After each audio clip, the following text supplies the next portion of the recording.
Good morning. The video, thank you. Good morning, our dear guests, our college guests. We are really honored to have you this morning to spare your Friday morning with us. The weather is quite not that friendly this morning, but I hope this conversation will warm us up all. And we are ready to share experiences. My name is Olivia Charimpa Matovu. I am your moderator this morning, and we are privileged to have a distinguished panel, which I'm glad to introduce now. And as I introduce you, my panelists, I request that you put on your video for the guests to see you. So I'll start with Ms. Patricia Tokahira. Patricia, your video, is it on? Patricia is a certified human resource professional. She's passionate about growing the human resources professionals. She has over 20 years of experience and has had privilege of working with both local and international organizations in banking, microfinance, and agronomy. She currently works as the Regional Human Resource Director, Africa of Water Mission International, a Christian engineering organization that develops, implements, and shares water solutions. She has previously served as a human resources manager of Alliance, One Tobacco, Uganda and Kenya, an agronomy company. Prior to this, she served as the Human Resources and Administration Manager of Opportunity Bank Uganda, former Faulu Uganda.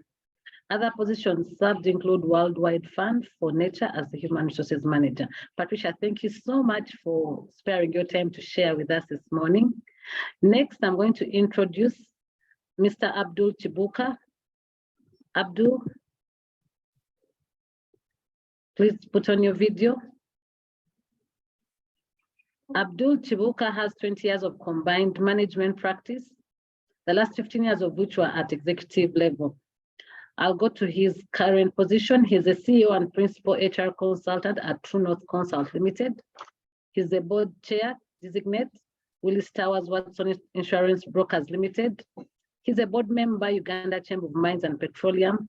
He is a board member, Ministry of ICT and Innovations, Buganda Government. He is a board member, Fireworks Advertising Limited. His previous employment includes head of public affairs at Talo Oil Uganda, group head of talent, Talo Oil, PLC based in London, head of human resources at Talo Uganda, head of human resources at Shell Uganda, member of the Oil and Gas Sector Skills Council. He is the former chairperson of the $2 million World Bank Bursary Scheme Task Force, and is a former president of the Human Resource Managers Association of Uganda. Abdul, you're welcome. I hope your video is on for our guests to see you. I'll now move to Susan. Susan is a quality management system consultant with various areas of expertise, firstly in quality assurance and maintenance, policy and regulatory compliance, complex problems resolution, project and program management, stakeholder engagement, documentation and reporting, team leadership and development, policy implementation, coaching and training. She has handled a couple of key projects, and I'll just speak to one, which she's currently handling since 2022 to date, the Africa Management Institute Standards. She worked for the Africa Management Institute as a standard specialist, and her role there was to review overall literature, organize consultations with stakeholders, create draft standards, submit to National Standards Council via the Uganda National Bureau of Standards to attain approval as national standards. So she delivered coaching and assistance to key stakeholders in a seamless implementation of standards, and oversaw development and implementations of standards across 8 different management areas. I believe my panelists, as they share with us their experiences, they will also further elucidate on their expertise. So without further ado, I will invite Patricia, who's going to give us the key presentation this morning, to share with us her presentation on the topic today, leading up, the art of managing your boss for productivity and efficiency. So Patricia, we are eager to hear from you. You're welcome.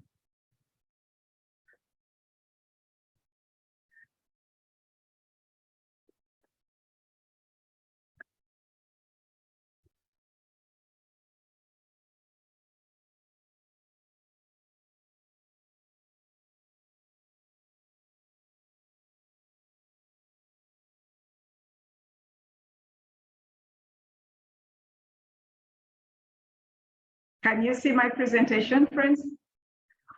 Yes, Patricia, I can see your screen, yes.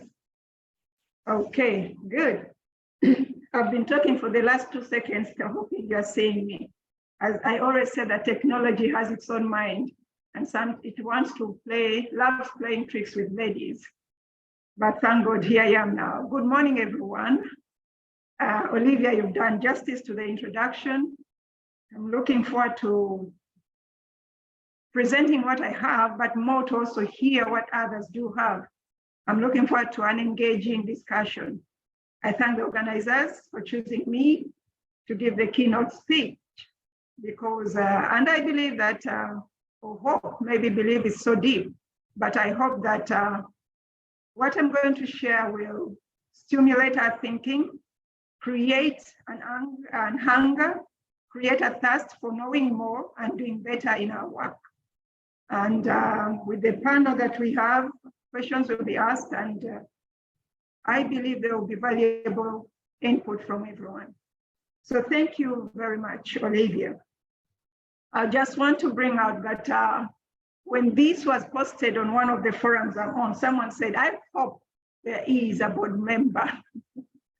And I said, of course. Someone said, yes, there is. And I said, of course, there is. I'm glad to hear that Abdul is a board member on so many platforms. And also on my side, I'm a board member. I chair the board of Handpicked Foundation. So if you're here and you ask that question, please know that there's some experience on board management with you today. Without much ado, and thanking Olivia and the organizers once again for the opportunity and introducing me so well. I have about 25 minutes to share what I believe about the topic of leading up and managing your boss. The art of managing your boss. When preparing this, I had two minds. I wanted to go academic, give it to you, bring it from the book, read from the book, quote those that have written, so that at the end, hopefully you shake your head. But when I slept over this, I thought, no, people deserve to hear what is real.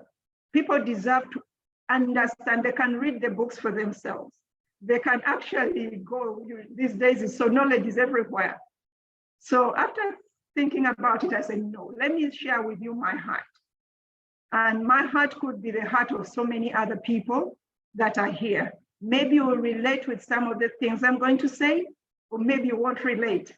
But this could be just some of those little things that I have seen and walked through during my period of work. Not so few days, few months or years.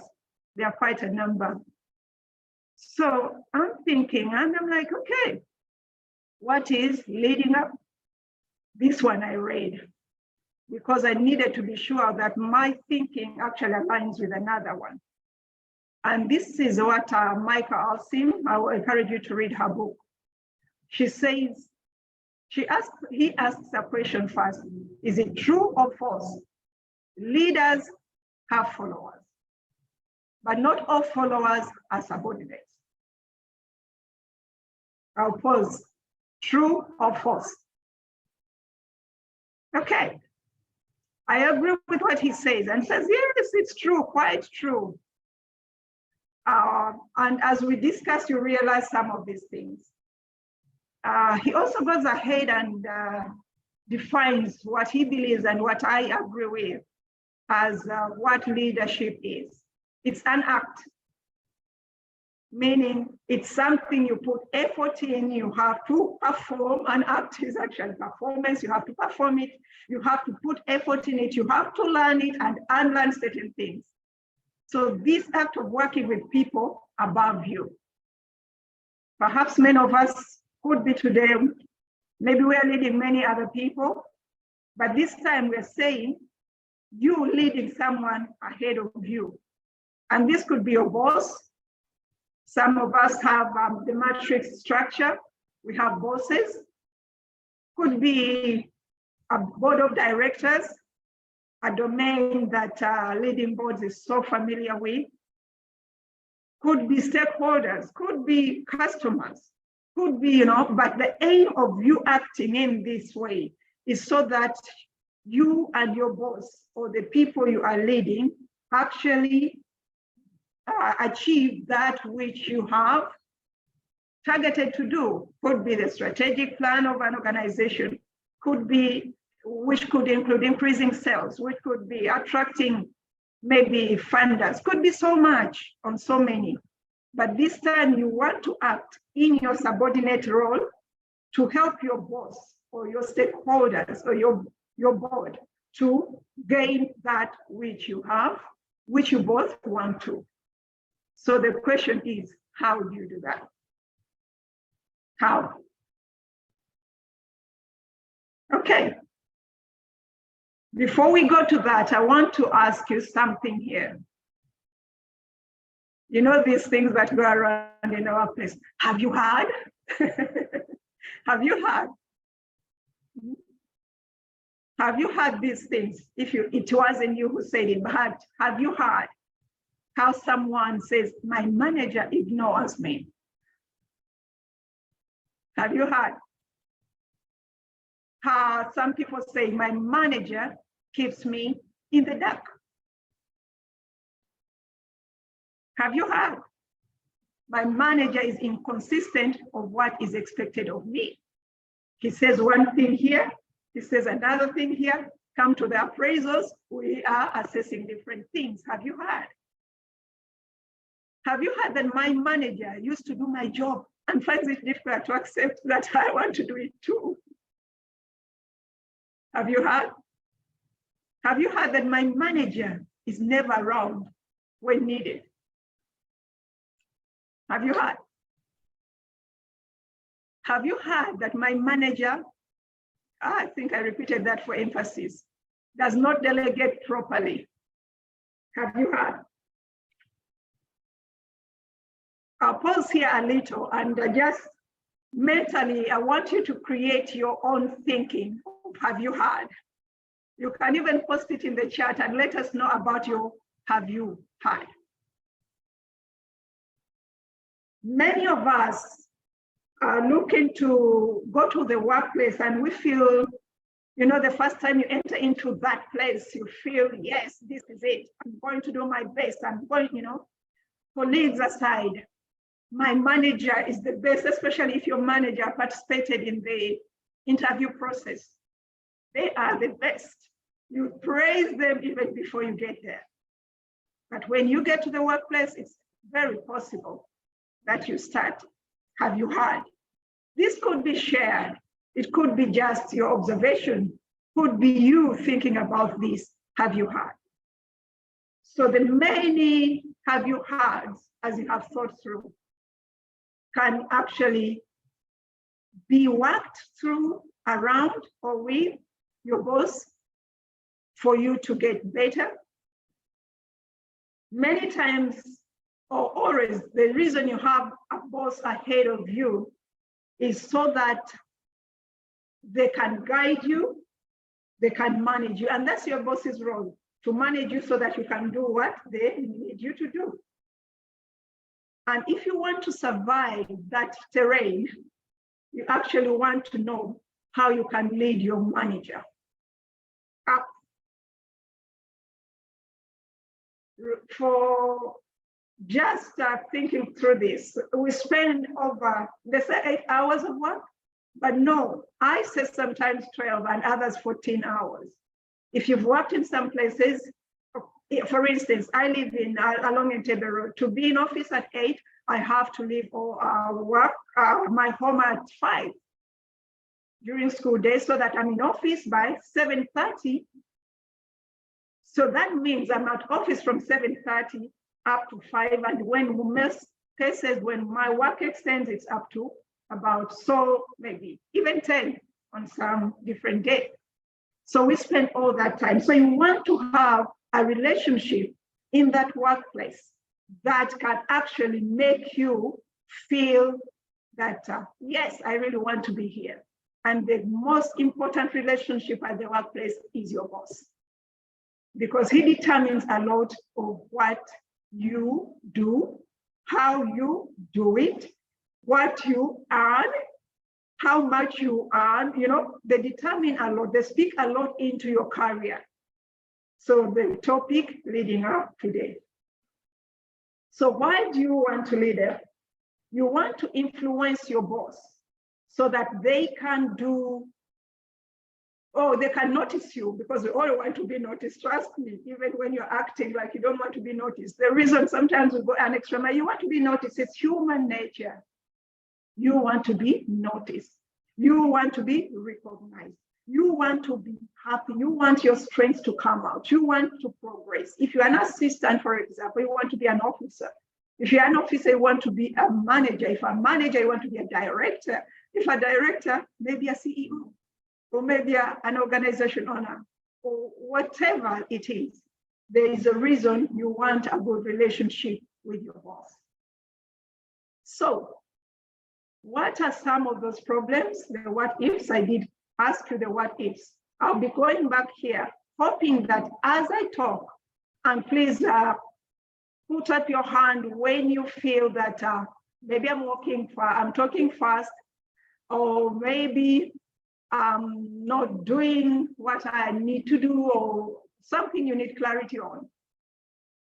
Someone here rightfully said accurately, sometimes bosses seem too busy to notice even the efforts of staff to support strategy. That's very true. Let's see if by the end, we will have had some understanding on how we can better handle some of those bosses.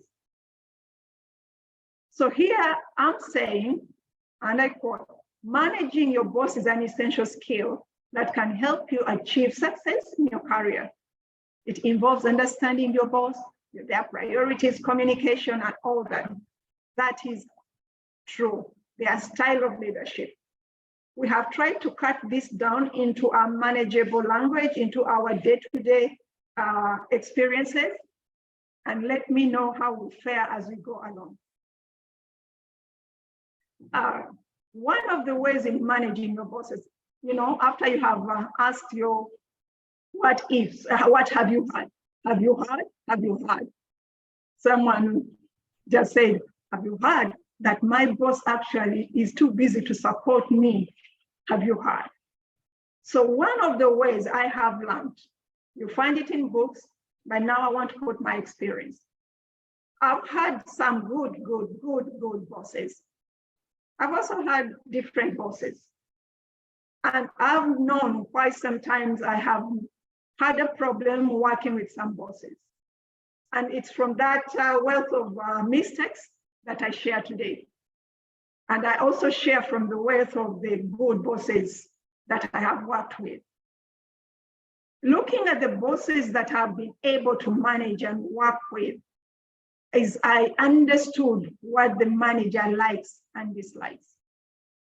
And you can argue here and say, oh, I also have my likes and dislikes, and my manager may they may clash with my manager.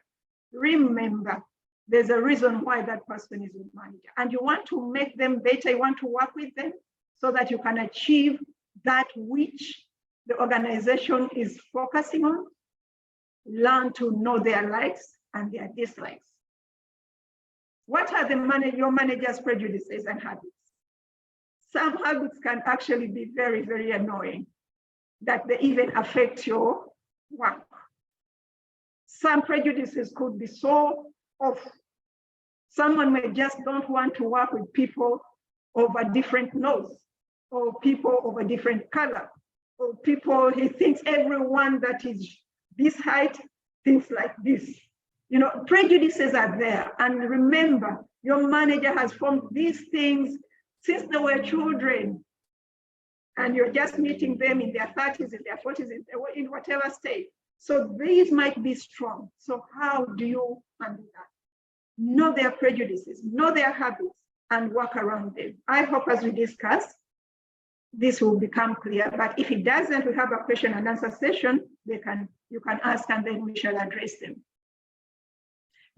Find out what are those things that your manager is interested in outside the interest. Some are interested in golf, Trust me, I don't know how to play that. But others are interested in just holding a book and reading. Find out. Why do you find out this? So that when you are talking to them, you know something. I am not quite a fan of football, but this is what I do because my sons are interested in football. I make it a point to pick interest so that I can talk with them the same language. And along the way, somehow I picked interest. I can throw around some names, Ronaldo, I can throw around some key, Why? If I'm going to address my children and appeal to them, or that they know I'm supporting them, they will need me to understand their language. The same it is with the workplace. If I'm going to work with my boss, if I know that they love football, I'll go in tomorrow in the morning and say, wow, that was a very good ball. Did you see this? I won't risk saying other names, I might blow it. But, I want to pick, what I'm saying, I want to pick interest. If I know my boss is interested in reading, I'll come and talk about a book, So that helps us, it creates rapport. Trust me, even a very hard person melts when you talk about something that actually affects them. I know some people love dogs, others love community work, different, just understand. So you make your work and life at the workplace better, but remember your goal is to help your boss perform by you performing. So you want that relationship. Find out who their friends are. You might be in the meeting and you talk about your boss's friend innocently and not in so good ways. You must, that man is really corrupt. I even wonder who his friends are. You've blown it. You might be saying the truth, but I keep your truth far. Manage your boss, know who they are, who their friends outside are. Also inside, know your friends' strength, your boss's strengths. What is it that makes them tick? What is it that they do so well? What is it that they don't do so well? I personally look also at the not so well because there now I pitch where my strength can come in. Many reasons we complement each other when we choose to. Because where someone is strong, another is weak. And the strong one in that area can actually pull up the weak. So find out what your boss's strengths are. And I'll add their weaknesses. Talk to them. Find a way of pitching yourself there, of showing your value there. Find out their leadership styles. Are they participatory? Are they democratic? Are they transformational? Who are they? What are their? What is their leadership style? And then learn to flex towards their styles. That's also another topic that I hope leading boards can arrange or plan for one day. Flexing towards your boss's style. And this could also help with others. But for our discussion today, let us talk about your boss. Flex towards them. Know what they want. Know their leadership style. Know that if they are democratic, they want to involve everyone. They want to hear what everyone else says. But others are so authoritative, and that's who they are. You may say, no, they can be better. But I'm saying, yes, you're not going to change them now. So until they decide to be better, learn to work with that authoritative boss. And even that is not bad at all, remember? Sometimes it's the way you perceive it. But when you learn that my boss is authoritative, this is the way they talk, this is the way they live, then you flex yourself towards that. Are we together, friends? Okay. So, and did I tell you that one of the reasons I'm excited about this topic, it's not about other people's issues, it's talking about you. Many times we want it when someone is talking about our bosses, yes, they don't do this. Yes, he is hard. Yes, he does, you love that. But in here, we are talking about, no, me, I have to flex, I have to manage. So the responsibility is on me. So as you listen in here, please don't look at your neighbor and don't remember your boss. Just look at you inwardly I'm hoping at the end you will say, yeah, this is me. I think we are at a point in life, if we're not yet, I want to challenge us to be, where you feel that, no, it has to start with me. If there's going to be any change for good, it has to start with me. I'm quitting blaming, I'm quitting finding fault, and I am going to be the leader. I am going to take responsibility. All right, friends, since we don't have all day, I'll go to the next one. So you might ask, how do I support my boss, my manager? How do I lead? In others, you're like, how do I lead up?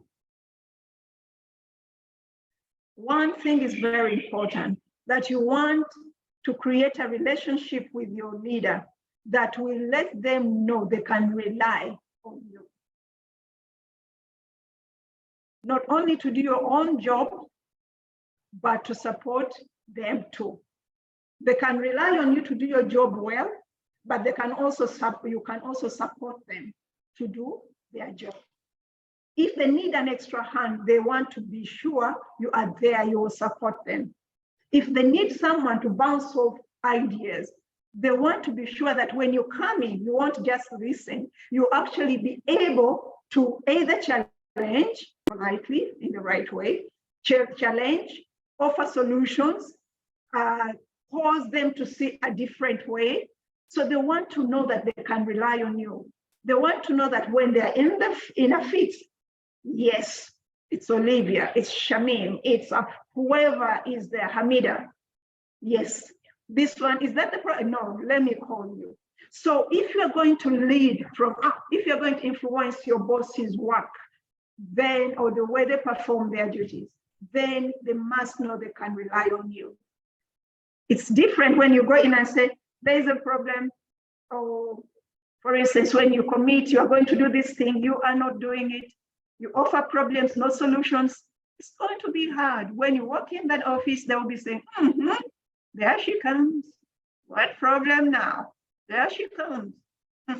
You speak and they're very polite because they are trained professionals. They will listen to you, but they can't wait for you to get out. And trust me, they won't even consult you after that, may not consult you after that. So let them know that you can be relied on. So how do you do that? That's where my next slide comes in. You want to be available. Have you yourself, or maybe someone you know, ever been unavailable for you at work? Every time there's this one person who, whenever there's a task, they're either on leave. Thank God for leave, it's your entitlement. But why is it that every time that something important is coming, you're on leave? Check yourself, manage your leave. Or they're in office, but they'll always tell you they're busy. They're either finishing something. They are, whenever you make a request, if you were your boss, how many times would you do that? How many times? It's going to be hard, okay? So you want to be available, and available not only in person reporting to office, but available to do things for your boss, available to critique, available to add value, available to discuss issues, available to offer solutions. Be available. Go an extra mile beyond that. I remember at a point we're developing job descriptions, and someone said, but why do you put any other business, any other duties as may be? And at a point I bought that. I was like, yeah, really, it should be this and this. And maybe some of us still do. But as you go on, you realize actually at the workplace, there are some other things that come that you need to do that may not be captured in your job description. So those things, your boss needs to know that you're available to do extra. You want to impress upon your boss if you want to manage them well, quietly but frequently, and not so frequent, but frequent enough that you are doing your job successfully. And how do you do this? Giving your reports in time, okay? Influence within your area of influence. Show your boss that you can actually manage your tasks. The quality of your tasks, the accuracy, the timeliness, impress it upon your boss that you are actually doing your job and doing it well without shouting, but they need to know. And when your boss gets to know that they actually they've observed that you do a good job, chances are that when you go to offer, you will offer advice, they will listen. When you actually point out even their not so positive points, areas, they will actually listen. Why? Because you've established yourself as one who can manage first their own job. Then you want to encourage your manager to talk about their work. How many of us have done that? When you go to your manager, you just talk about you, yes, these reports, yes, this and this, yes, these customers, yes. But have you ever paused and asked yourself, what problem is my manager facing? And how can I help? Then beyond that, imagine if you walked in with your manager and asked them, how can I help you with the end of month reports? Is there something I can do to support you in this? Some may say, no, you even don't understand this. But now let's talk about it. And you might even be surprised. Some people have created relationships with managers that they even talk about personal issues. And personal in that, because many times when someone is not happy in their personal life, it reflects in their workplace. An abrupt person, for instance, you might actually learn that your manager is abrupt in their response and everyone is scattering away. Why? But because maybe they had some personal issue, maybe a child is sick, or maybe, it could be so many scenarios. And when you get to know that, you actually know how to help your boss. Then you can talk about other things. You may not be wiser than your boss, so those are many times you may be, but you then talk about issues that affect him. Then he sees you relatable. Then he knows he can depend on you. He can rely on you. Have you tried to see your manager's problems through their own eyes? They're pushing you for that end of month report. The man even calls me at night. Or the woman, you know how we speak behind their backs. But have you tried to see why they are pushing you? Have you tried to see it through their eyes? And perhaps many times when you start seeing their problems through their eyes, it becomes easy for you to actually understand them. And you won't even be irritated about the night calls. Not that I support that, but I'm aware it does happen and it may happen sometimes. Recently, I was working and we had to work up to 10 for a whole week. Working, and I kept apologizing, and I know that it's happening. Okay, I think how are we doing with time? I hope we still have time.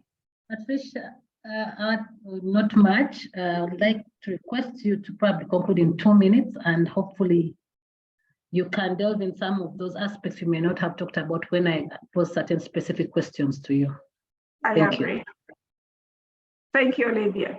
So another way would be getting your manager's support. And how do you get the manager's support? Make a friend of your manager. Find out how your manager likes to present their documents. When is the best time to approach your manager? Present your ideas in such a way that your manager can contribute to them, and that's feel ownership. Some of us want to be Lone Rangers, but let your manager feel that they own this. After all, you work for them, like it or not. Show them that they can gain value from what you are proposing. Don't just propose for the sake of proposing or for your voice to be heard. Propose things of value, put in effort, talk. Let's assume your manager has some problems, and we can delve in this later. How then do you handle that? How? Let's, I'll put the slide up. I'm going to skip. If you need the discussion, we can bring it back. And when your manager is the problem, what do you do? These are things we can talk further so that I don't go into your time and also other people. But this is how I want to end this, that the relationship one has with their direct manager is one of the most significant relationships in working life. Yes, you can think you can work without them, but that's a lie. A healthy relationship, therefore, creates value for the manager, not manager, and the organization. The mindset of seeing your manager as your customer goes a long way in supporting your manager, being productive and adding value in the team. What am I saying? That I want to challenge you, see your manager as your customer.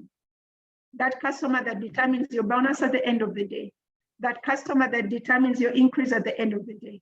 And when you look or consider them as your customers, you then have mastered the art of managing your boss and the art of leading up. Thank you very much, Olivia. Over to you. Thank you. Thank you so much, Patricia. For those of us, let's appreciate her with virtual hands. Thank you so much for sharing those tips. Once again, our guests, our panelists who has just delivered the keynote presentation is Patricia Tukamhira. She's the head of human resources at Africa Regional Water Mission International, and she's been the sharing. And as your moderator, I'm Olivia Charimpa Matovu. I'm a lawyer by profession, but also a human capital practitioner supporting different clients in human capital management and dispute resolution. But Patricia, thank you so much for those topics. Indeed, as we are discussing, we are looking at how to lead up to maximize relationships with our superiors for increased efficiency and productivity. And I think a few of the points I picked up is influence. To sum up what you talked about, how do you influence your manager to ensure that your manager feels that they can rely on you to ensure that there's productivity and efficiency? Without going into some of the points she mentioned, I think the biggest thing we have to take home is a fact of influence. And indeed, as John Maxwell said in his book, The 21 Irrefutable Laws of Leadership, he says leadership is influence, nothing more, nothing less. And it's not about title. So you can actually lead from the bottom upwards. We can lead from the bottom by doing that makes us stand out, by making our superiors shine. I think every boss wants to shine and wants to shine through what their teams are doing. So I think to sum up what Patricia has said in terms of timely reporting, in terms of finding out what support you can give your superior, in terms of knowing who they are as people, the people management or people relations, it all leads up to how do you influence your superior, how do you influence and lead them and ensure that they shine at their job as you shine. So now I'll just go into our panel to share with us their insights, partly from the conversation that Patricia has led, but secondly, from their own insights. So I'll be going to Abdu, but Abdu, before I ask you a question, we've heard that employees don't leave companies, but they leave their managers. And it's said that because the manager is a bad boss, then you'll find that you'll not have good retention of staff. So Abdu, I'm going to ask you, if we're to flip the coin, instead of leaving the bad manager, what can a staff or an employee or somebody who's a subordinate of another, what smart habits and effective skills can they adopt to ensure a good relationship and avoid the bad boss element that hangs around to make them leave the company? Abdu, could you share with us some insights on what skills can be adopted to ensure that there is a good boss relationship and not a bad boss or manager relationship? Over to you, Abdu. Thank you very much. Interesting topic, interesting intro. I want to thank Patricia for the keynote. But just before I speak, I just want to ask whoever is the admin just to keep an eye. I think there's so many people trying to join so that they can be admitted. If you may allow me, I just want to start a little bit with from a slightly different trajectory. I mean, the question is very specific. What skills can people master to avoid leaving bad managers or leaving organizations because of bad managers? But one of the things that we don't give attention to sufficiently, and I think Patricia touched it, is you, the individual. So anyone listening on this forum and has interest in mastering how to manage or to succeed in their career and how to manage relationships in general in the organization, even if you keep away from the managers, I think for this particular conversation needs to draw 3 concentric circles. So if you draw the first ring, which is small, put yourself, which is the center, and draw another ring around it, and you can put your manager and your team. And then if you draw another ring around it, which is bigger, you can put the organization. So I want our reflection on this subject to actually think in those 3 concentric circles. Me or myself, next circle is my boss and my team, or my department, whichever you call it, or my function. And the third one is your organization.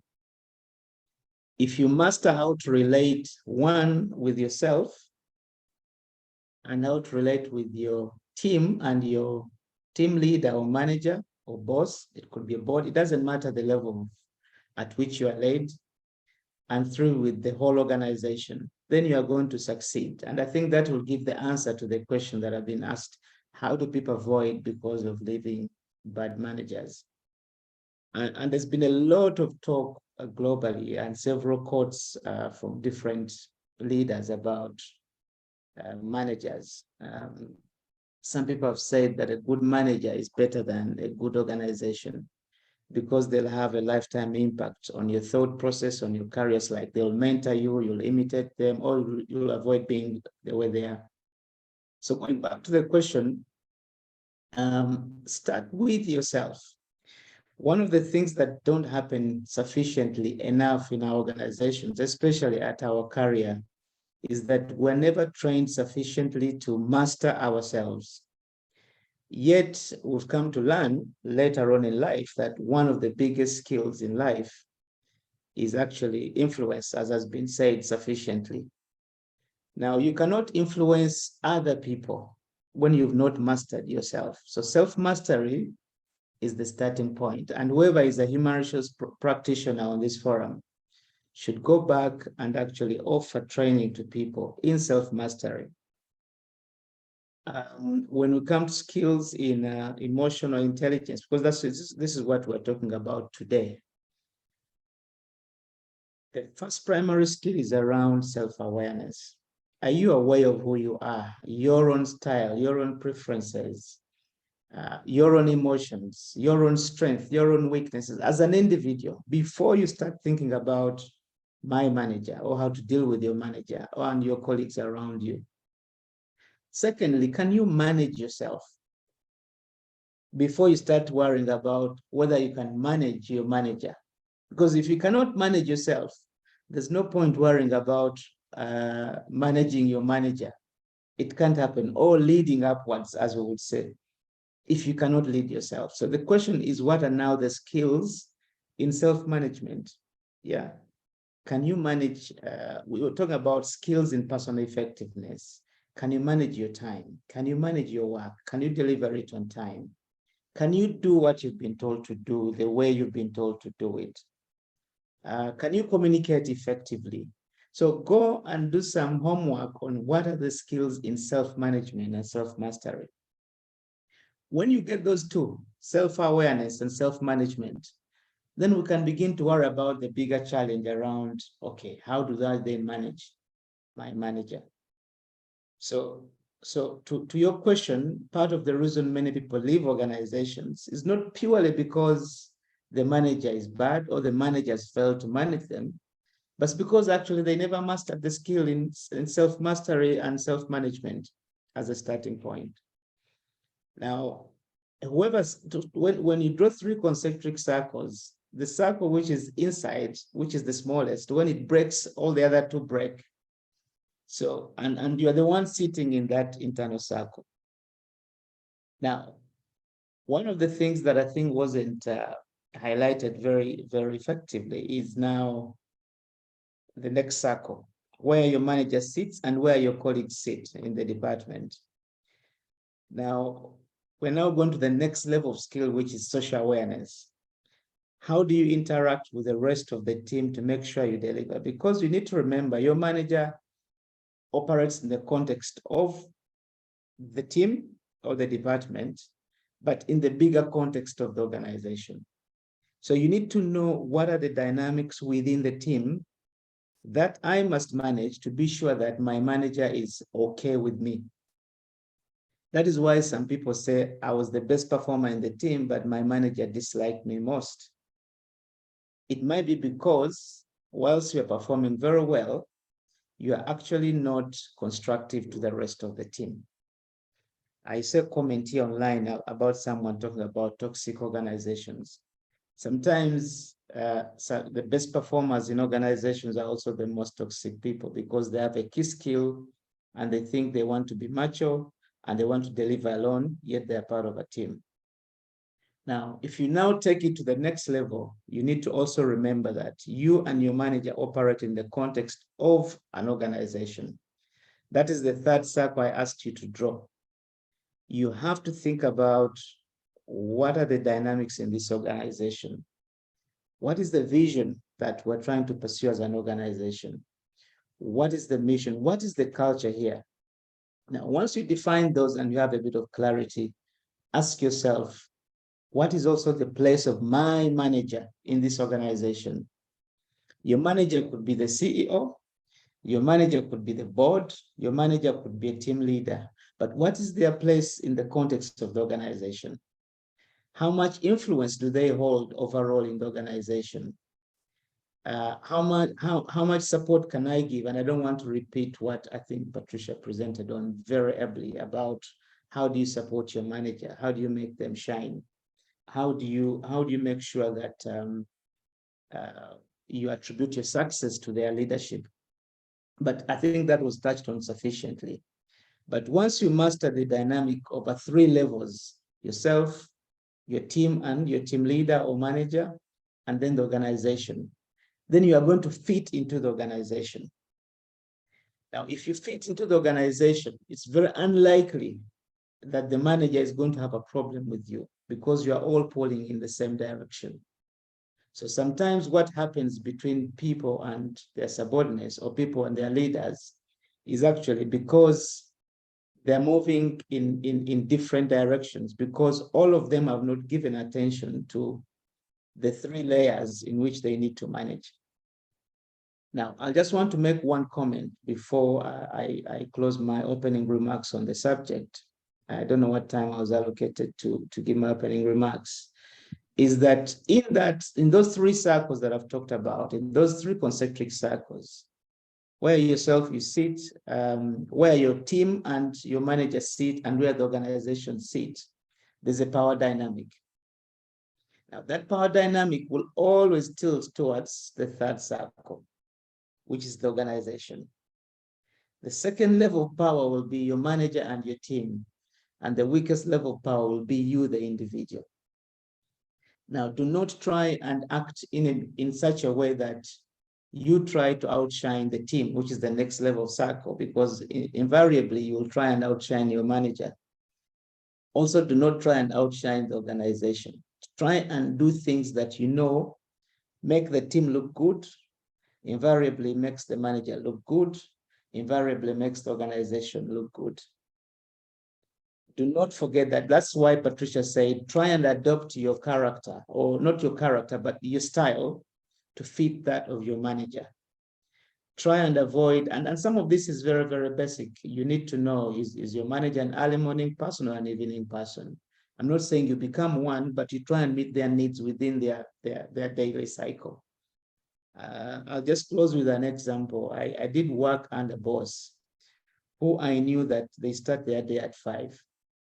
And I made it a point that every time I had a report or information that I needed to share with him to read, I would send him late in the night at midnight, because I knew that my report or my email would be at the top of his mailbox when he opens at 5 o'clock. Now, it worked perfectly. Every time I would come into office, he would have replied all my emails or responded to my report. Now, the people who never actually followed that cue would struggle because they would give him their information or reports in the middle of the day. And I knew that in the middle of the day, he would never read my report.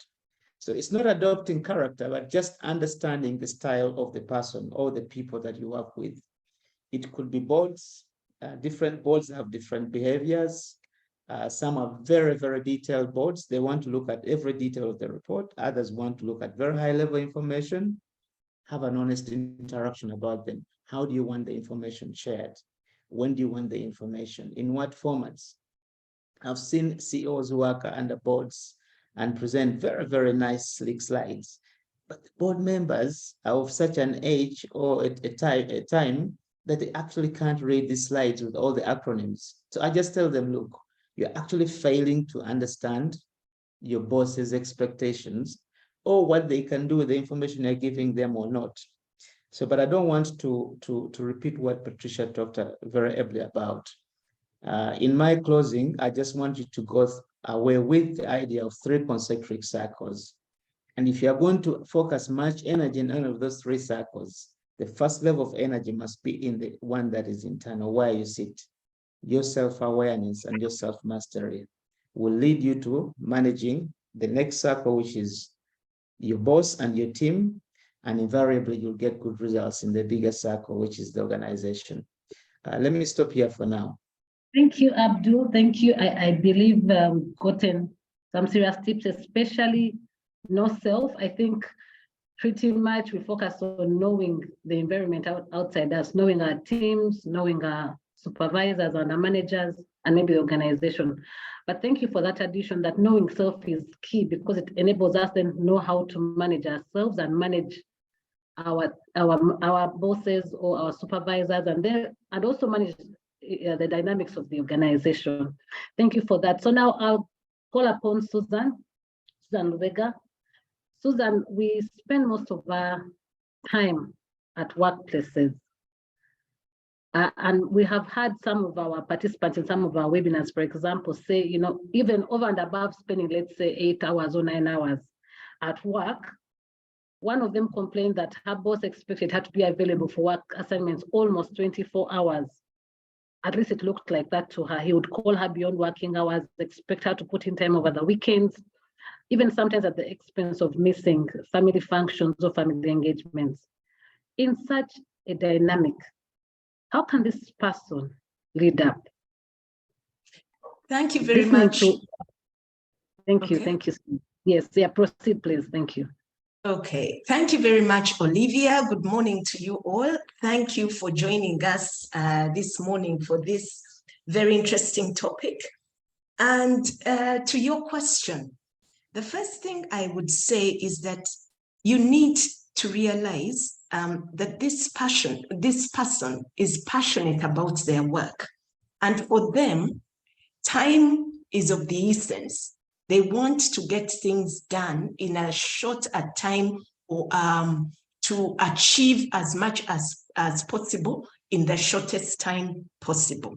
So my advice would be that as somebody working in these circumstances, the first thing you need to do is have a discussion with your boss about expectations, and it could go along the ways of saying, I would want us to have a discussion so that we align on expectations. Is this, do you have time for us to have that discussion? And then when they say, yes, we do have the time, sit down with them, go through what you think they would want you to do, and then you ask, is this a true representation of what my tasks should be?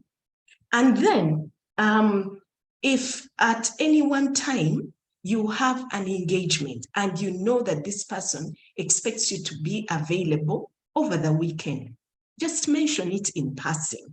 And you say, you know what? We do have this family engagement over the weekend. Is there anything you foresee that you would need me to do so that I work on it before then? And of course, if there is something, your boss will always say, oh, I need you to finish this before you leave on Friday. So you know that that is a priority for them. And as much as possible, ensure, I like what Abdul said about self-awareness and understanding the manager and the team within which you're working. Because if you understand their priorities and you know how these people work, then at the end of the day, you can ensure that you are delivering the way they want you to deliver. And in line with that, it would be good to share your plan with your boss, because when you have your plan of the tasks or activities that you think you should do, and you say, this is my plan of action, can you take a look at it and give me feedback? They'll definitely let you know that probably what you have put is not a priority, and probably you need to focus on something else. And there's always the conversation about what are the critical areas in my role that you would want me to focus on. The challenge we have sometimes is that we don't ask the questions that matter. We don't go up to our boss and say, what is it that is a priority for maybe for the organization, for the department, or for me in this particular role? What do you need to see in order to assure yourself that my performance is up to speed? And this is a conversation that should happen, not when your performance appraisal is coming up, but way before that, so that as you move along, you are clear on the expectations from your boss, and you're clear that at the end of the day, progressively, you are getting feedback on how you're performing and how the priorities are changing and how you are responding to these.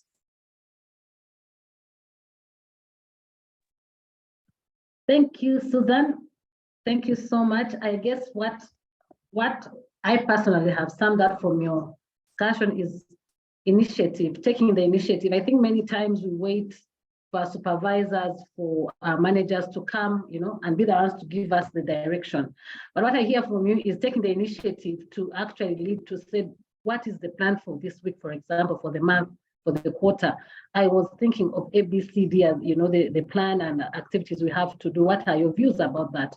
And then that then would trigger or propel your supervisor then to chip in and direct you on where they want you to go, where they want you to give priority. And probably that then would demystify the expectations of you working the entire 24 hours, because then you know what the priority areas are. And then you also know which areas, where you can reschedule and put. So I think I hear you that, yes, there might be those instances. However, how do we manage them? Let's take the initiative. Let's engage our supervisors. Let's come up with a plan and let them be able to, direct whether the plan is feasible or what the other expectations are. So let me now go back to Patricia. Patricia, you gave us a very good presentation. And one of the things you talked about was the fact that indeed we spend a lot of time at work. You also recognize the fact that, yeah, there could be, some relationships between supervisors and their teams, or some of the people working under a supervisor. Being at a leadership level, and I'm sure as a human resource manager, you're a boss in many respects. In your experience, what are some of those things that have caused sour relationships with bosses? What are those few that we should all watch out, and in aligning it with what we talked about, self-awareness also, could you speak about what it is that the person can manage of their own character, of themselves, that could distill sour relationships with bosses or with teams? Patricia. Thank you very much, Olivia. Abdul did really justice to a lot of this question, the biggest part of this question. What I've realized, some of the things, or where most of the problem begins, is where me and my boss cannot see eye to eye. Such that holds, stands in our way to improvement or to working together. But sometimes, since today we are talking about me, or you as an individual, some of the things is that we failed to flex ourselves to adjust or align with the boss's leadership styles, things that I did mention. We failed to align ourselves with the circumstances around. But also, if you go to the workplace, you realize we now have the different generations. They all come with different expectations at the workplace. There are some generations that will align with the boss. There are some generations that will always question even when they don't have to question, will say no even when they don't have to say no. So really part of the main of the things that have caused a sour relationship in my thinking is that the two haven't quite understood how to work together. The boss and the individual. Now, on the part of the individual, the feeling is normally my boss doesn't understand me, or taking badly or negatively any criticism that comes, even feedback that is supposed to help you. Someone will always say, it's me again that they've said that. But yes, sometimes it's you again because you have done it again. Another would say, I just don't want to either work with men or women, you know, the prejudices that we bring on with us. Another could be, you just are not meeting your targets, you know. And also I realize sometimes lack of skill actually plays a big role. Sometimes you are promoted to a supervisor, but you were good in your work before, but the work that of managing people, the work that is required now will need a different skill. And sometimes our bosses don't realize the skill that is required. So that brings a conflict within what we are doing or between us and our bosses.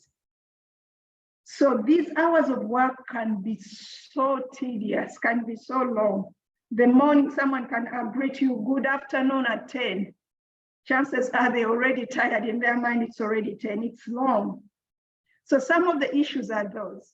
Your boss and you're not really working together.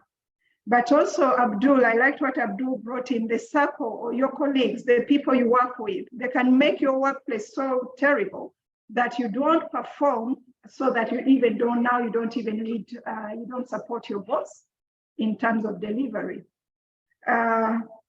Not realizing your relevancy. Someone will say, for me, I'm just a marketing executive. I'm just a marketing, an HR assistant. I'm just a manager. I've challenged people before that you can cause your job to be what you want it to be. Recently, when asked about a young man came, he's just entering into the field, and he came for counsel, how can I survive the workplace? I gave him one advice, and that's what I want to say, that what do you want to be in the next 5 years, 10 years, 20 years? Start behaving yourself as if you were what you want to be in the next 5 years. That will determine the associations you make at the workplace. That you will determine the way you perform or you deliver. That would determine the way you relate with your colleagues, but also with your boss. Seeing yourself who you want to be in the future. So you want to be able to let your boss know, or to work on yourself first. That's where it all starts. You know, even after doing all the things I did present in the keynote speak, you may actually even find that your boss is, you can't change them. Someone has to make their decision to change. So the best person to look at is you. Look at how you deliver. Look at whether you are reliable. Look at whether you are available. Look at how you manage feedback. Consider how you communicate, you know, even the quality of your work. Consider, recently someone was hired, and then for them, when they joined the organization, they had this thing, I'm going to do A, B, C, and D. So they sit down and there's this thing that they have to work with, their program they have to work with their boss. But their mind was so stuck on policies that every spare time, every time they would go on policies and policies.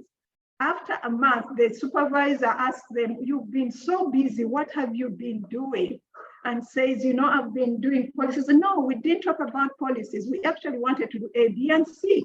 So you spend your energy. So you can choose to say the supervisor hates me, I'm doing this thing, they don't quite realize it. Or you can choose to say, oh, okay, I'm learning from that. Let me follow what we've agreed.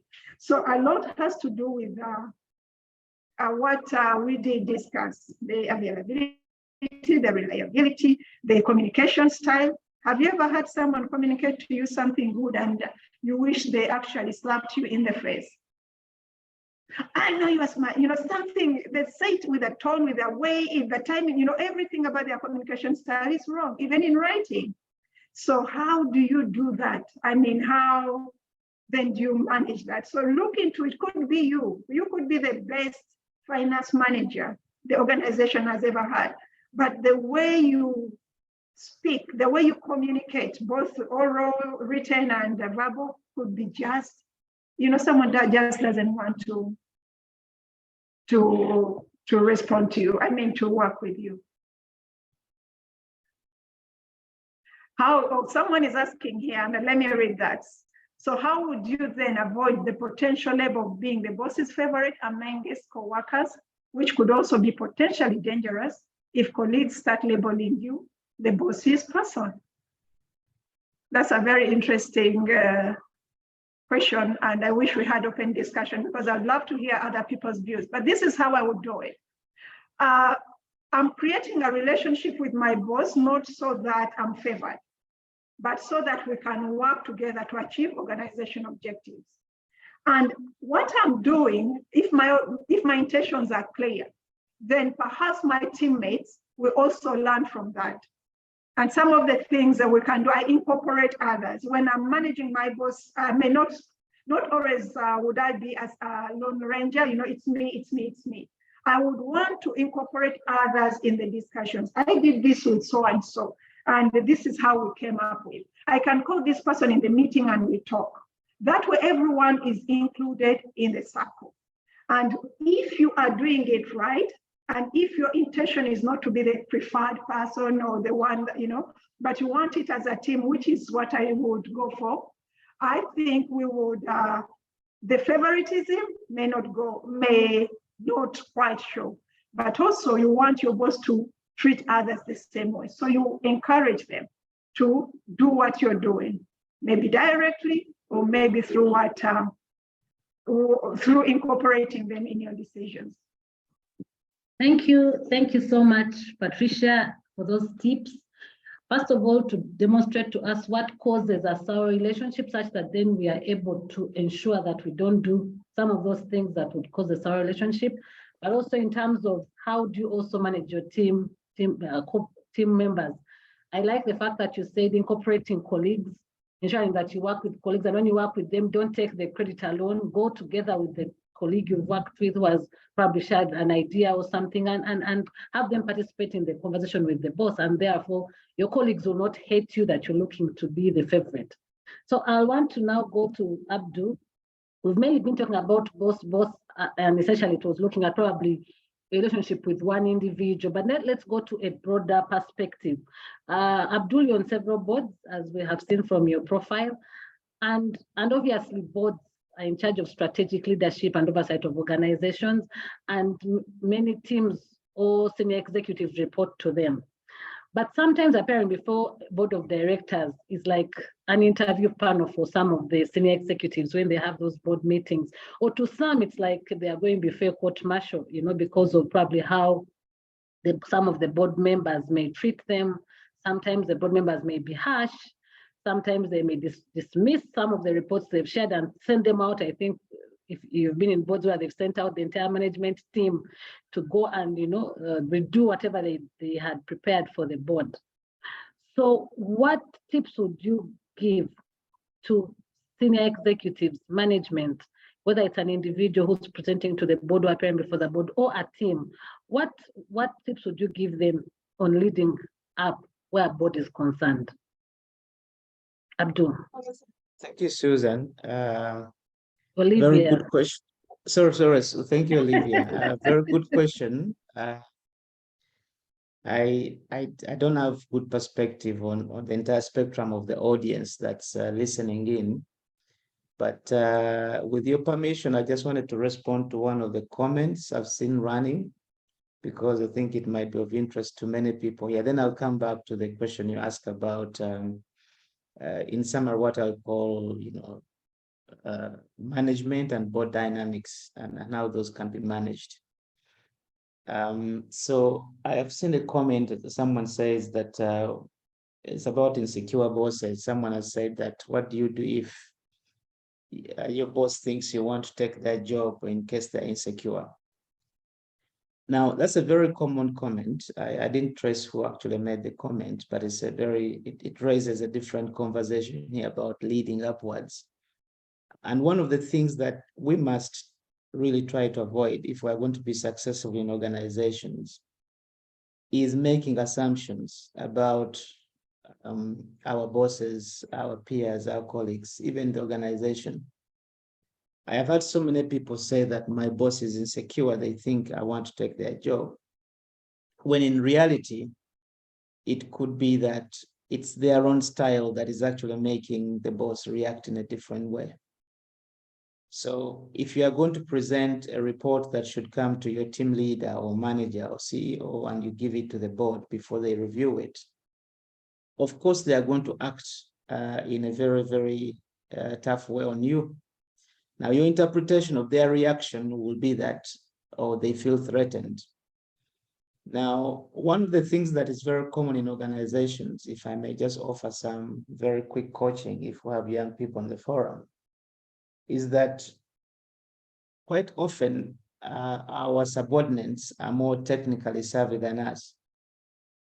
It does not matter whether it is in finance or engineering or human resource.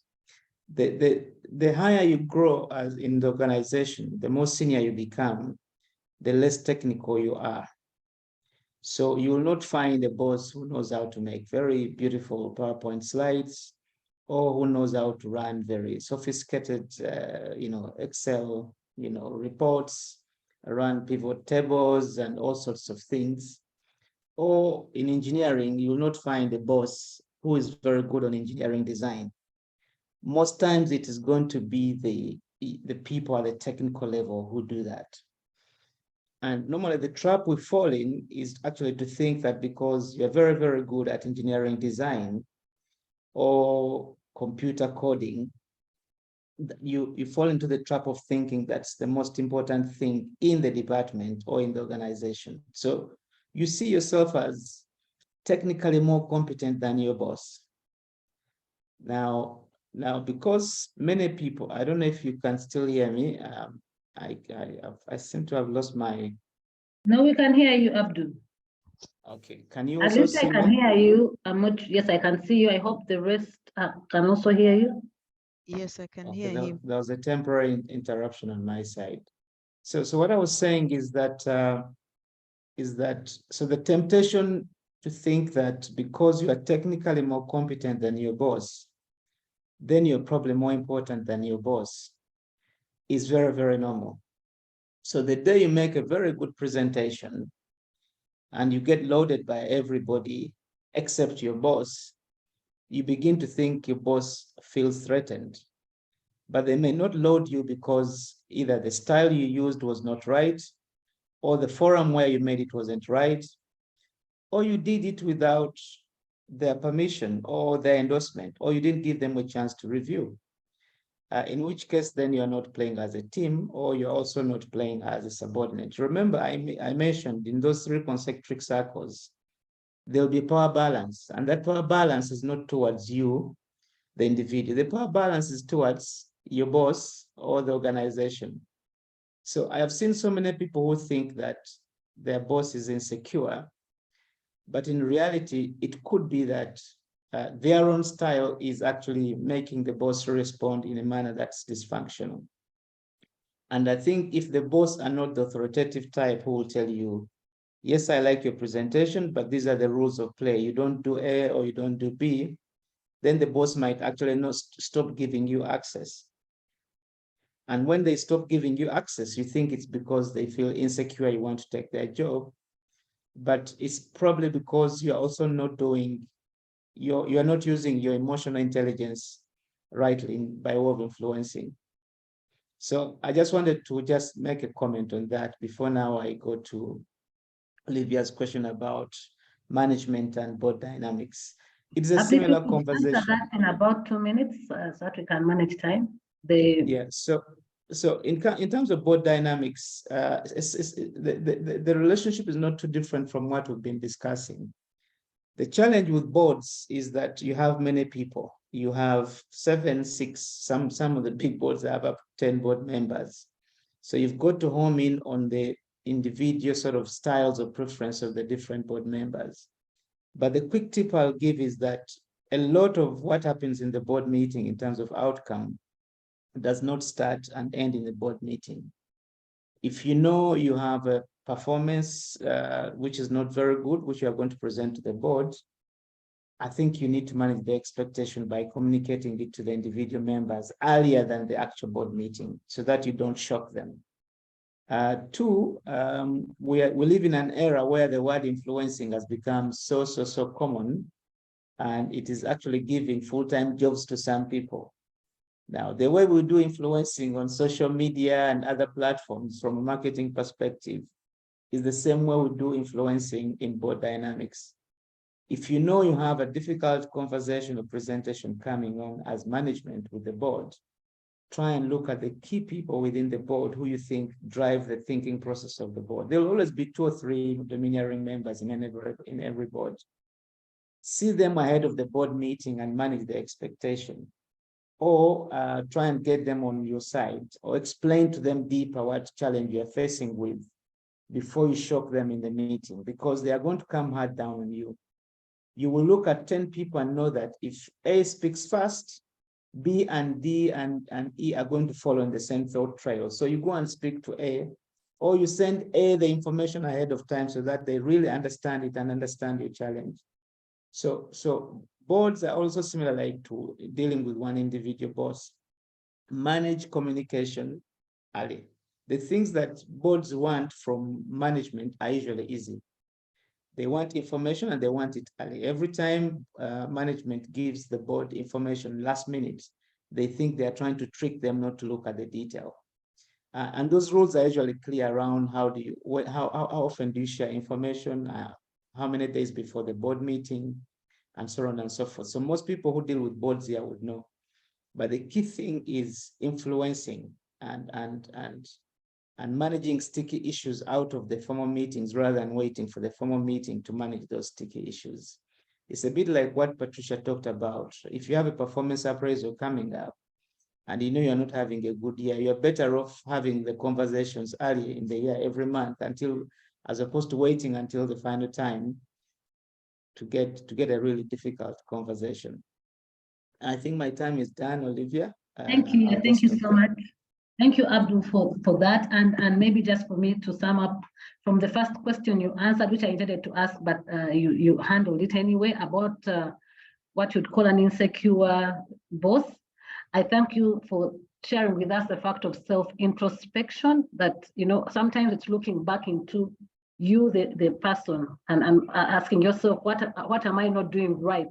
Am I jumping the reporting structures and maybe, you know, wanting to shine above my own supervisor? And then obviously that could create that kind of sour relationship. So thank you that we must also introspect as individuals and see where we're not going right and how can we smoothen the working relationship. And obviously with the board and management dynamics, that was a very good strategy in terms of knowing your board and knowing who the influencers on the board are, and communicating to them to ensure that they drive the agenda that you'd like the board to take.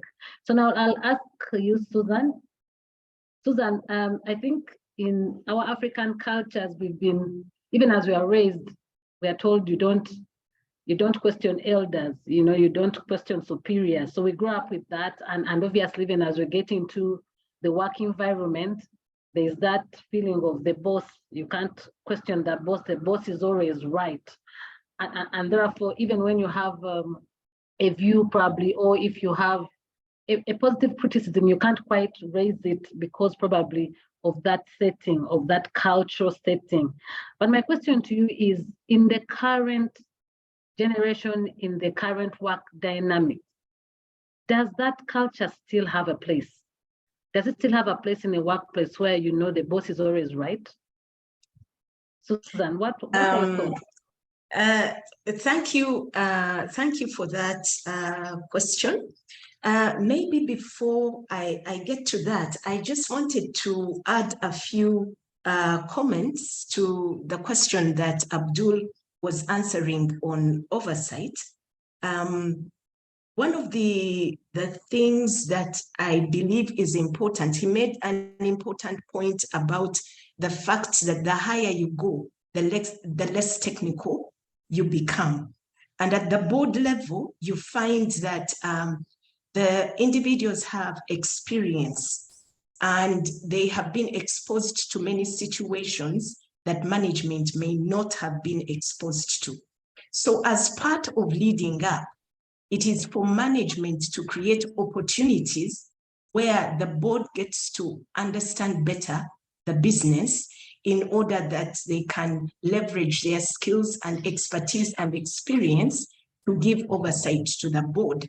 And that is why it should be intentional to have board development sessions. And these are opportunities to give the board training in any of the areas where they might not be conversant, or to help them discharge the responsibility of oversight. Now, to go to the question of culture and elders not being questioned, I think, first of all, because of the different generations in the workplace, you find that this is gradually decreasing, although sometimes there's a shock because, of course, the person who is in the leadership role is usually much older than the ones that are being led. And they are in shock when the younger generation questions some of the ideas. And it goes to, first of all, being open-minded as a boss and knowing that you are not the alpha and the omega where knowledge and information is concerned. But also it goes to the person, the subordinate, to understand that much as there could be flaws in the logic, the whatever of the boss, it still has to be approached with the respect it deserves. Most times, it is not what we say, but how we say it that sometimes causes offense. So what I would say to the subordinates, that if you see that this is the situation, it is the way you present the matter. On this issue, I had a different view, or I had a different suggestion. Could we also look at this? What are your thoughts? What is our thinking? And here I'm being very deliberate. I'm not saying what is my thinking. I'm saying what is our thinking? And using the words we, our, you're bringing everybody in, and it is not you.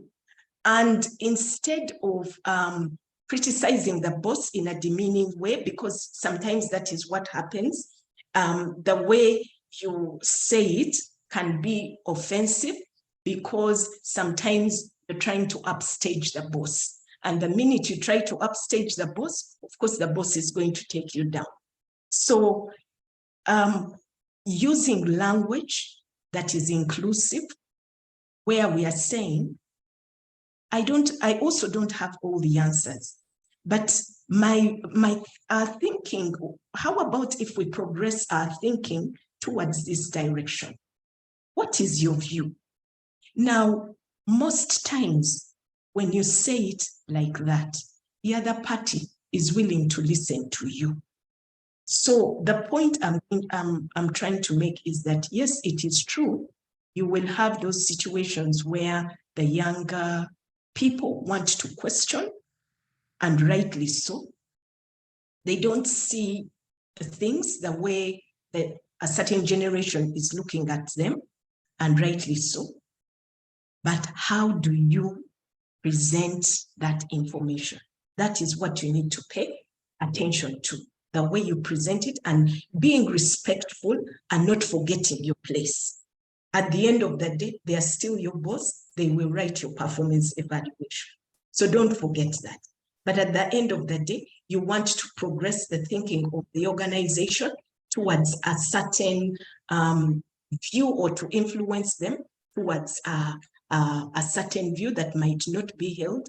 And at the end of the day, you still need the boss to endorse that view. So be respectful, mind your language, and most of the time, if you use the right language, the other party listens to you. Thank you so much, Susan. Thank you for that tip. Indeed, being inclusive and respectful. I'll just share briefly that even us in the legal profession, when we are before judges and you want to disagree, obviously we always respect them. Usually we'll begin with due respect, my lord. So you want a buy-in, so you demonstrate the respect even before you say a view that you think the judge may not hold. So to ensure that at least they know that you respect them. So we hear you that indeed the way it's communicated must be with due respect, but also for the leaders on this call to be open-minded. Indeed, you can't think you have learned all, you know it all. Knowledge is growing. We all have to learn and grow. So it means that we should be able to listen to the younger generations and pick some of the good ideas that they have. So now I'll ask, I think one of our panelists has had to drop off. Thank you so much, Patricia. We enjoyed your insights. We enjoyed your contribution, and all that best in the next endeavor that you're going for. So now I will ask probably one of my last questions to Abdul. And Abdul, this is really about wrong activities or corrupt practices. Several leaders find themselves caught up in webs of corrupt or wrong activities and are often faced with two options. Join at the table, in other words, do the wrong activity or engage in the corrupt practices, or lose your job. What is your advice to someone who finds themselves stuck in such a situation? And this is a very critical question, especially in our current dynamics where corruption has become, is everywhere. So how do teams leading up when such issues come up? What would be your advice? I know you can't have an answer that fits all, but what would be your advice if you are faced with the same situation? Abdul. This is a tough one, Olivia, but also in a way it's a simple one. I think if you do close self-introspection and you reflect on who you are, if you again go back to my opening comments around self-awareness, if you know that your value system does not allow you to be corrupt or to engage in corrupt practices, you'll then know how best to deal with your bosses or colleagues or an organization whose culture is in general corrupt. I would not encourage anyone to join. I would just encourage them to leave. One of the things that people have to know is that in many respects, as professionals, we are sole traders. We're not any different from someone who runs a shop. It's just that what you sell are your skills. So if you've got good skills, it doesn't matter what profession. If you give yourself a plan to leave within a year or two because you feel the culture in the organization is dysfunctional for your value system, you'll go elsewhere and get another job and be fine. I don't think can ever be an excuse for engaging in corrupt practices because in your organization, other people do it. I've also not had anyone that has been forced to engage in a corrupt practice by their superior. And that's the reason they engaged in it. It's probably because they've also made an assumption. They've made an assumption that if they don't do it, they're going to be in trouble. But they have not verified that assumption. And so they do it on that assumption. So we need to just also, and there's so many organizations. Yes, I hear you, Olivia. There's a lot of corruption in Uganda and in the world, actually, in general. But I also know that out of every 10 organizations, there's 2 that are corrupt and 8 that are not. It's just that those that are corrupt will make the big news. So look for the 8 organizations that are not making the big news, and you'll find a carrier there. But we don't need to have a conversation about the consequences of engaging in corrupt practices. But the key thing is that you also have to think about, what do you want for yourself now and in the future?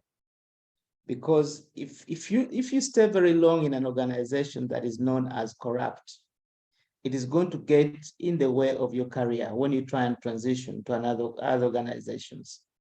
And in Uganda, it's a very, very small town.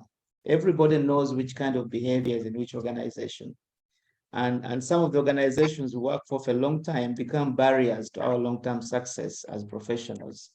Because if you work for 10 years in an organization that is tainted with corruption, trust me, you'll find it very difficult to transition out to go to another one, which is not corrupt. Now, you can choose to brand yourself as the guy who works with corrupt organizations, in which case you move from one to another, or to try and leave it early the moment you get to know that this organization is corrupt.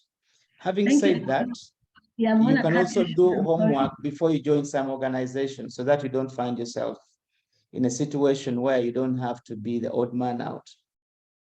Okay, thank you, Abdul, for that. I know it's indeed, like you said, it's a hard and yet easy question. But I think what we pick from you is, first of all, what is your value system? And I think it goes back to what you said earlier, knowing self. Who am I? What are my values? And what are those things I know that I can't do? And then obviously issues of personal branding. What if you engage in that corrupt practice? What will be your brand, even when you leave the organization? Because your life is not the organization. So you must think about, what is your personal brand? What will you be known for going forward? And finally, what is your legacy? I think we must all think about our legacies. So what will be my legacy? So those are some of the things that can guide us in making a decision on whether to go on table with the wrong activity or stand firm in the right and truth and speak out. Now we are coming to the close of this panel discussion. Patricia, I'll ask you in 1 minute. Sorry, Susan, I'll ask you in 1 minute. And unfortunately, Patricia had to leave us. I'll ask you just in 1 minute to just answer this, so that we can give the guests an opportunity to also ask their questions. And this is, what do you do with a leader whose performance is not good, and you seem to be carrying the entire load, but they seem to take the credit, but they are not performing? What do you do with such a leader? In 1 minute.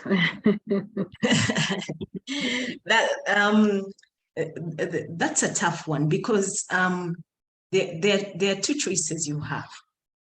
Either you're going to carry the load for the team and allow the boss to take the credit because that is the kind of person they are, or you have a choice, and where you say, you know what, I would like for people to recognize my contribution, and that is not just happening within this organization.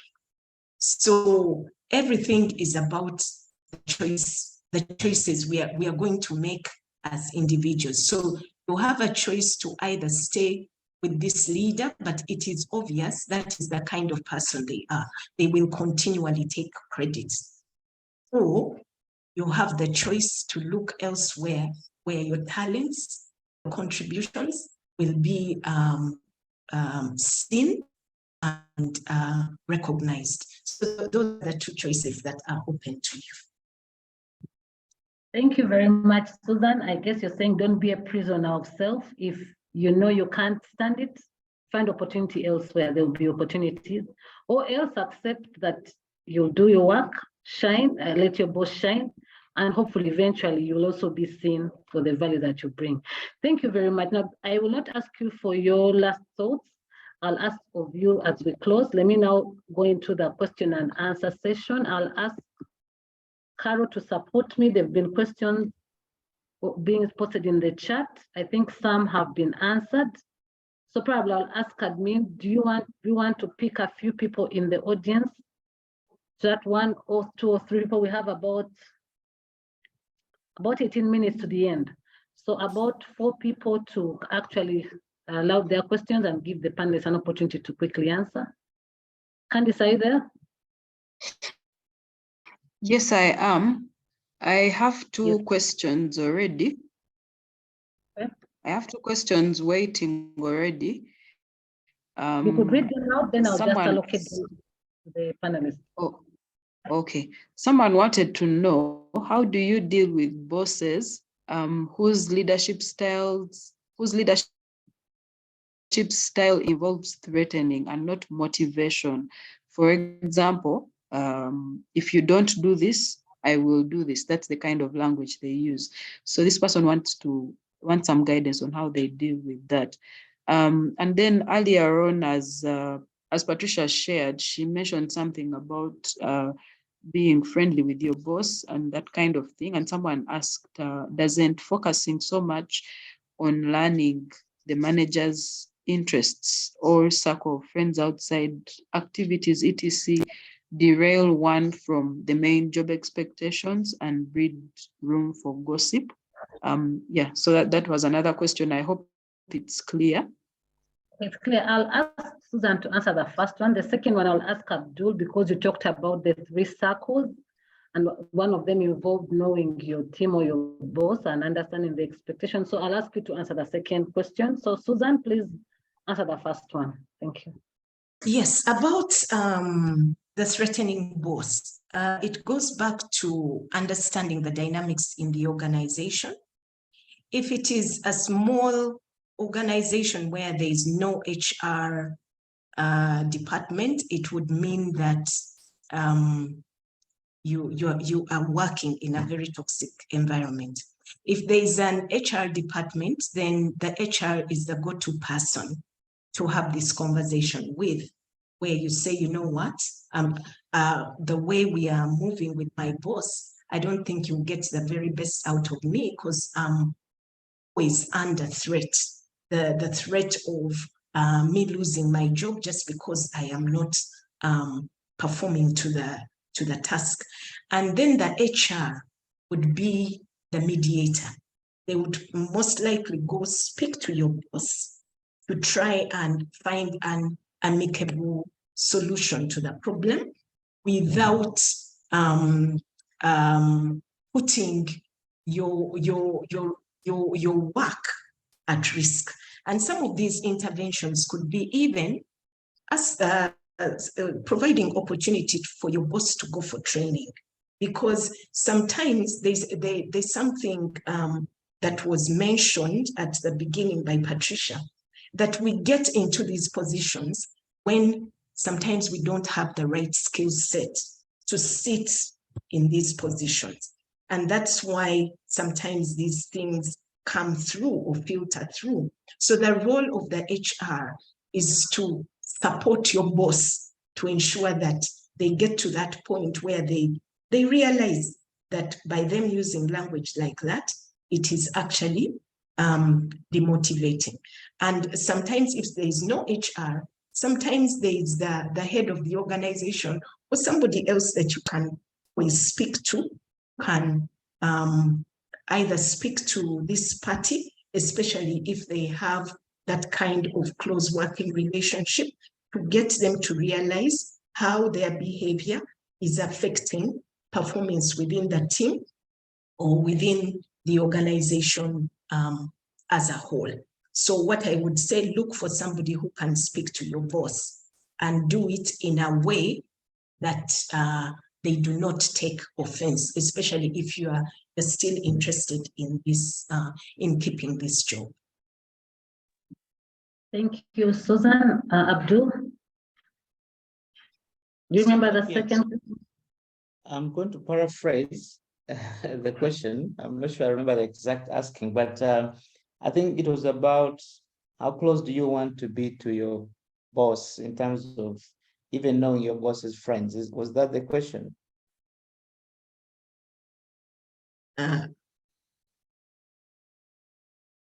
That The will relationship, yeah. derail you from focusing. You have to understand your boss, even their friends, and that will derail you from your objectives in executing your role at your work. Okay. I think first of all, it's very important that you understand your boss, but you need to understand the important things that are important for work. What you need to understand about your boss is their work style, not necessarily their social or personal style, but their work style. And I think Patricia touched on this. Are they the detailed type? Are they the less detailed type? Are they very, very strict on time, or they're very relaxed on time? Do they want, do they want to work with you as colleagues, or they're the bossy type? Now, there are all sorts of styles, and you need to understand them, because those are important. Now, what is less important is understanding the things that are not important for work. So your boss's social life or social relationships are not, if it is not too important to be friends with your boss. In fact, I am going to dare to say this. It is not advisable that you become too close to your boss socially. Because if the person who is your boss is the same person that, for those who drink, you drink with in the evening, for those who go to the gym, is the same person you go to the same gym with in the evening, or you go to the same social circles on the weekend, I think the lines are going to be blurred. You should not be too close to your boss or your subordinates to a point where the relationship becomes dysfunctional, where you cannot tell each other directly that you're failing in your job. Because as a leader, I try to maintain a good cordial relationship with the people I lead, but also not make it too personal that I can't tell them you're failing me in what you're doing, because that's what happens if you become too close, because then you will fail together. In fact, if you've looked at organizations where subordinates are so close to their bosses on a very personal level, usually when they fail together, because it becomes dysfunctional. So it's not important for you to know your boss's wife and relatives and friends and where they hang out and so on. No, it is important to know your boss's work style preferences and their work methods in terms of the work delivery, in terms of how they communicate. Now, you are going to find bosses from all walks of life, including different cultures. There are some that are direct, there's some that are indirect. There's some who speak in a British style. Those who tell you, I think you may consider revising this report, but in reality, they're meaning your report is rubbish. And the others who will tell you this report is rubbish. Now, the earlier comment was about the latter, who are too direct. Yeah, who said the report is rubbish. Now, you also have to know that that's how they speak. It may not please you, but it may not make you cry either, because they have said your report is rubbish. Unless you know that in general, that is how they speak. Now, if you feel you cannot live with it, you can give them feedback, but you can also learn to live with it. I've learned to live with bosses who swear before in my early career. And someone can swear and you laugh, the way we are with children at home. Sometimes if you're the type who's always, very, very, very, very micro on them, they get used, they say, mom is like that, or dad is like that. So back to the point, please don't try to get too close to your bosses or seniors at a very personal level. Of course, you have got to be okay, you have got to be polite. If they have a social issue that is going on, you can attend functions in their homes, but don't be with them all the time. It will become ultimately dysfunctional. Thank you, Abdul. I guess that highlights, and I think the question came from Patricia's presentation where she talked about knowing some of your boss's networks. And I think if I recall, the way she explained it was that to avoid conflicts, for example, you're in a meeting and then you're bad-mouthing a network of your superior. So, Okay, and of course, Abdul, to merge it with what you've said, it's not good to have those close relationships with superiors, but also it's important to understand the networks of your superior, because it helps you in your emotional intelligence in terms Precisely, of yes. Mm. how you manage some of the things as they come up. You're able to understand that these are some of the networks, and therefore what you say, you manage what you say depending on the circumstances. Those are professional networks. Yes, We're talking yes. about, yeah, that's fine. Yeah. That's She absolutely used the fine. term Yeah. friends, but the spirit in which she said it meant really networks. That, I mean, if you're going to be discussing that person in a meeting, an office meeting, that means it's an issue that touches to work, work issues, and something that can come up in an office meeting. So know the networks, know your networks, because it's part of understanding your supervisor or your superior, and sometimes you might have to interact with some of those networks anyway, so it helps that you have an idea who they are. Absolutely. And then the final one I'll put to you, Abdul, probably I imagine it came from you. I mean, it was asked arising from your presentation. Somebody asked, is it not irregular to consult your manager's manager? I assume this came from when you said that managing board dynamics, for example, you first share the report with some of the board. I don't know, I assume, because I'm seeing a question in the chat, and that's the scenario where I could imagine a manager's manager, so probably you could just in 1 minute just highlight, how do you avoid a conflict? Okay, is it okay, for example, for the CFO to send a report to board members before the CEO has had a chance to look at it? Maybe if I may ask a direct question, how can that be managed to avoid conflict now between the senior managers themselves as they report to the board? In 1 minute, please. The straight answer is that it's not okay.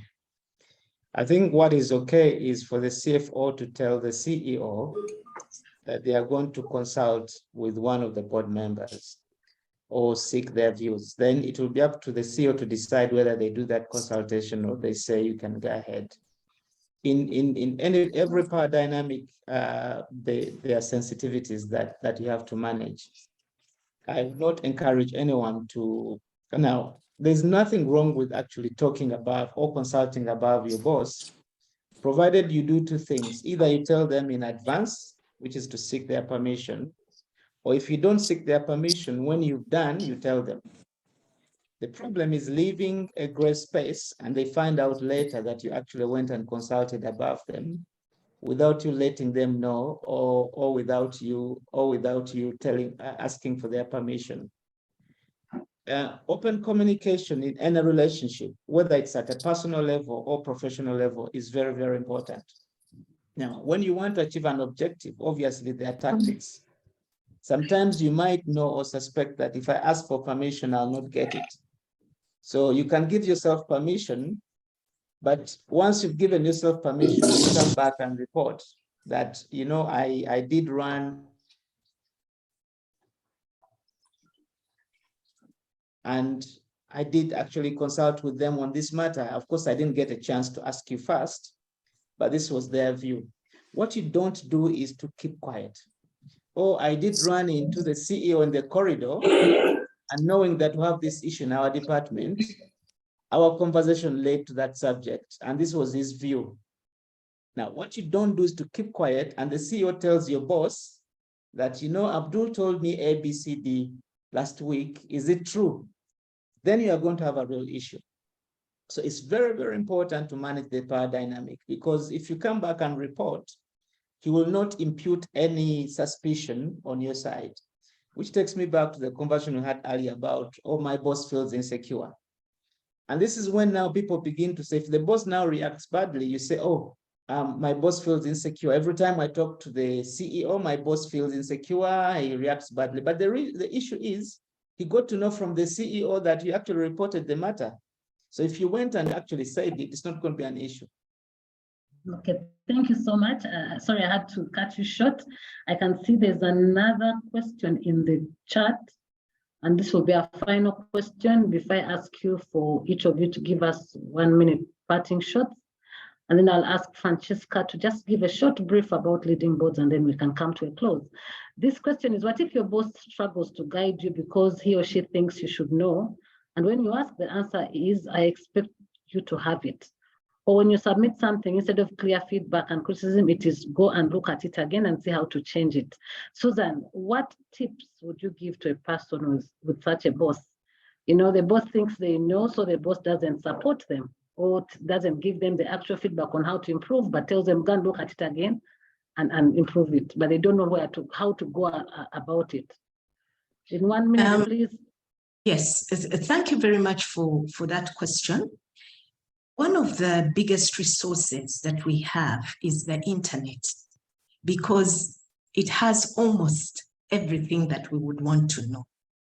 The challenge we have is that we are happy to use the internet for any social activity, but when it comes to research and ensuring that we are knowledgeable about our work or gaining insights about our work, that is something we don't do very well. So if you know you're working with this kind of boss, know that they would want you to take the initiative and come up with something before you go to them. And you going to them and asking, how do I do this from ground zero? To them, it is showing them that you don't have initiative, you are not using the resources that have been provided to you. So what I would say to this person, you go and do your research, use the internet as much as possible, and turn that conversation to, this is my thinking about this assignment, and this is what I have done. What else can I add to it? As opposed to, how do I start? Because the expectation is you should be able to start, and the boss is only supposed to complement whatever it is that you're doing. So get out of your comfort zone and do the work. That is my advice. Thank you, Susan. I hear you saying add value, you know, what value are you adding? Instead of asking, what can you research? Internet, colleagues, sometimes even peer reviewing with your colleagues. Some of them might have done it before. Some of them know the style that your boss prefers. I mean, it's important to always consult, both on the net, but also with colleagues, to ensure that then, you know, you give some more value to what you're presenting to your supervisor or your superior. So thank you very much, Patricia. She's off, but we thank her so much for her good contribution and presentation. And I trust that Leading Boards Africa is going to share with the participants the presentation that she made, because the participants have asked for it. Thank you, Susan, and thank you, Abdul. Before I close, I want to ask you just 1 minute. I know, forgive me, our guests, we are going to overshoot by about 5 minutes, but allow us to do that and close well. Susan, 1 minute of your parting shots. Abdul, 1 minute of your parting shots. Yes, Susan. Yes, to all the people on the call, thank you very much for joining us this morning. My parting shot to you is, you are the one to determine how your career life is going to move. And therefore, make the choices that are going to take you in the direction that you need to go. Your bosses usually have useful experience, learn from them.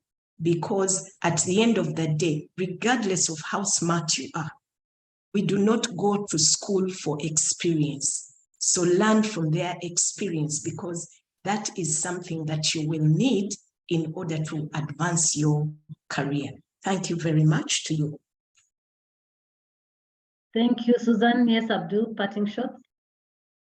My parting shot is I think I just want to encourage people to be very, very open in their perspective of life. Not all bosses are stupid. Not all board members are old and don't understand the business. But just recognize that their perspectives are very different from yours. And your challenge is actually to make sure that you are the one to lead the seeking of the alignment of perspectives or differences in view. It is not them to do so.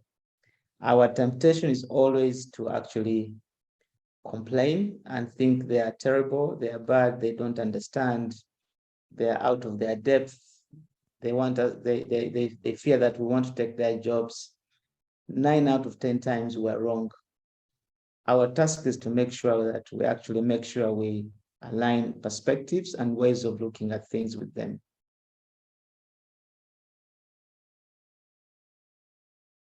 Thank you, Abdul. Thank you so much, our panelists.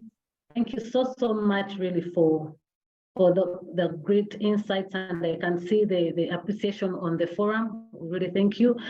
I am Olivia Charimpa-Matov. Once again, I'm a lawyer by profession, partner at Legal Mark Advocates in charge of dispute resolution. But as I already told the guests, I'm also a practitioner in human capital management and dispute resolution.